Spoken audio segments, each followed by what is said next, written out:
যদি বলি যে পড়ার দরকার নাই, খাওয়ার দরকার নাই, লেখার দরকার নাই, অর্থাৎ কথার শেষে থাকবে দরকার নাই, তাহলে নো নিড টু এরপরে একটা ভার্ব।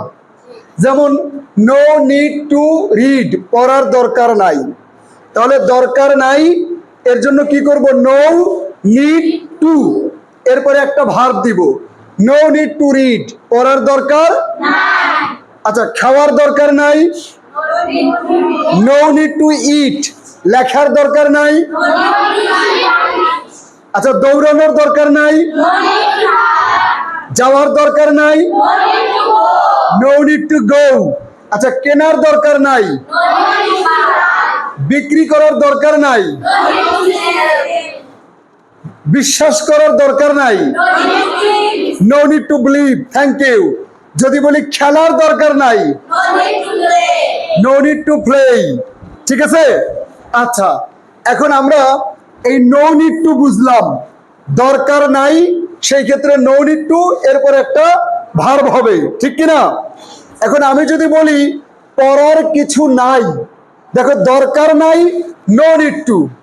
আর যদি বলি কিছু নাই, তাহলে নাথিং টু। যেমন পড়ার কিছু নাই, নাথিং টু রিড। যদি বলতাম পড়ার দরকার নাই, নো নিড টু রিড। এখন বলছি কিছু নাই, তাহলে নাথিং টু রিড। লেখার কিছু নাই, নাথিং টু রাইট। কেনার কিছু নাই, নাথিং টু বাই। আচ্ছা, পড়ার কিছু নাই, বিক্রি করার কিছু নাই, চিন্তা করার কিছু নাই, নাথিং টু থিঙ্ক। ফাইন। আচ্ছা, ঘুমানোর কিছু নাই, আচ্ছা বিক্রি করার কিছু নাই।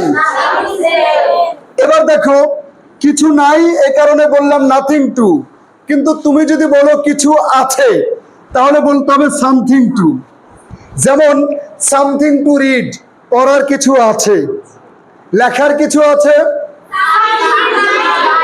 সামথিং টু রাইট, বোঝার কিছু আছে, সামথিং টু আন্ডারস্ট্যান্ড। আচ্ছা, খাওয়ার কিছু আছে, সামথিং টু ইট, পান করার কিছু আছে, সামথিং টু ড্রিঙ্ক। আচ্ছা, কেনার কিছু আছে, বাই। বিক্রি করার কিছু আছে। আচ্ছা, এবার এই তিনটা নিয়ম একটু বুঝে নাও। কোনো কাজ করার দরকার নাই, তাহলে নো নিড টু, তারপরে ভার্ব। আমার সাথে বলো, no need to go, no need to write, no need to drink, no need to believe, no need to buy, no need to sell, no need to drink. দরকার নাই, no need to. আর কিছু নাই, তাহলে nothing to. বলো, nothing to buy, nothing to sell, nothing to drink, nothing to buy, nothing to draw, nothing to understand, nothing to drink.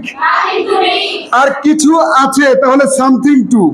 বলো, something to read, something to write, something to believe, something to go, something to buy, something to sell, something to understand. আশা করি তিনটি নিয়ম তোমরা বুঝতে পেরেছো। Thank you.